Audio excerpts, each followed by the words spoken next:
माँ, आपने अपने सारे गहने भाभी के पास क्यों रखवा दिए? माँ, आपके पास एक सोने का हार था ना, वो आपने किसको दिया? छोटी भाभी को या बड़ी भाभी को?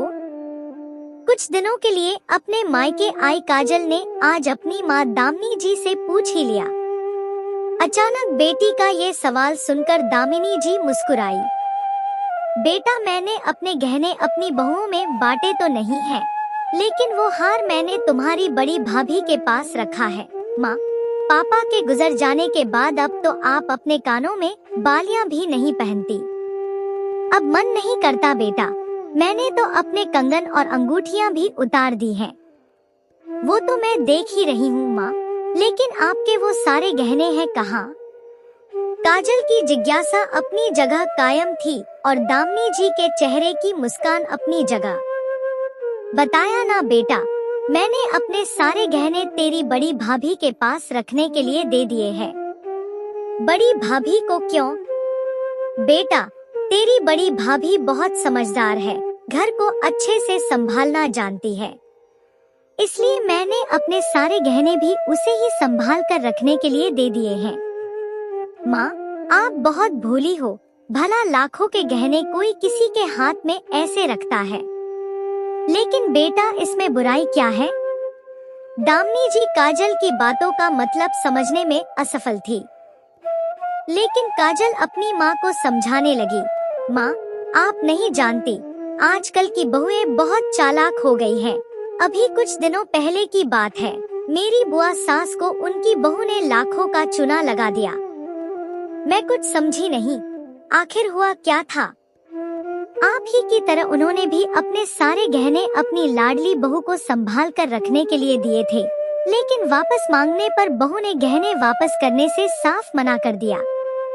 काजल की बात को गौर से सुनती दामिनी जी का मन दुखी हो गया, लेकिन काजल उन्हें आगे बताने लगी।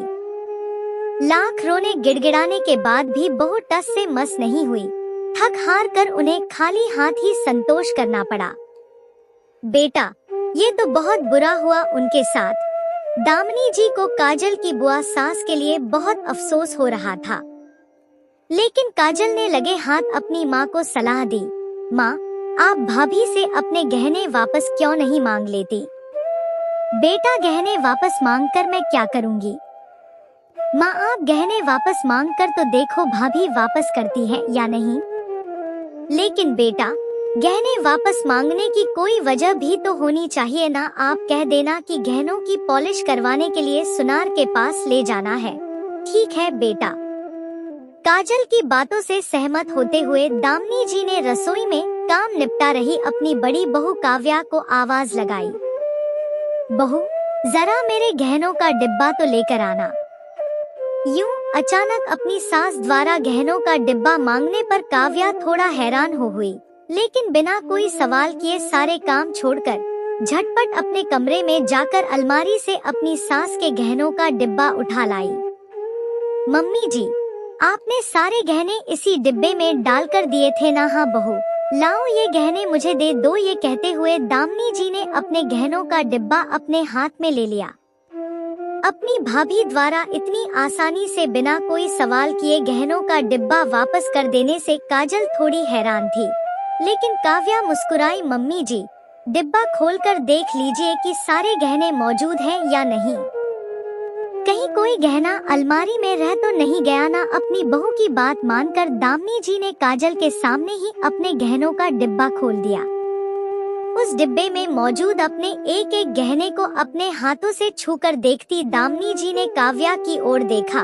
बहू, तुम इसमें से अपनी पसंद का कोई भी एक गहना ले लो। नहीं मम्मी जी, आपने मेरे लिए मेरी शादी के समय पहले ही इतने गहने बनवा दिए हैं, मैं और गहनों का क्या करूँगी? फिर भी बहू, मेरे गहनों में से एक गहना तो मेरी तरफ से तुझे लेना ही पड़ेगा। दामिनी जी अपनी बहू काव्या से जिद कर बैठी। अपनी सास की जिद देखकर काव्या ने दामिनी जी का हाथ थाम लिया। मम्मी जी, मैंने आपका एक गहना पहले ही अपने पास रख लिया है। ये सुनकर काजल के साथ साथ दामिनी जी को भी बड़ा आश्चर्य हुआ। उन्होंने गहनों का डिब्बा वहीं बिस्तर पर ही खाली कर दिया। बहू, मेरे सारे गहने तो यहीं पर है, तो फिर तुमने कौन सा गहना अपने पास रख लिया है? अपनी सास की हैरानी देखकर काव्या मुस्कुराई। मम्मी जी, आपने जिस दिन ये गहनों का डिब्बा मेरे हवाले किया था, उसी दिन मैंने आपका विश्वास अपने पास रख लिया था। आपके विश्वास से बढ़कर मेरे लिए इस दुनिया में कोई गहना नहीं है। अपनी बहू की ये बात सुनकर दामिनी जी का हृदय अपनी बहू के लिए स्नेह से भर उठा। वह अचानक निरुत्तर हो गई। लेकिन अपनी छोटी सोच की वजह से काजल अब अपनी भाभी से नजरें मिलाने में खुद को असमर्थ पा रही थी।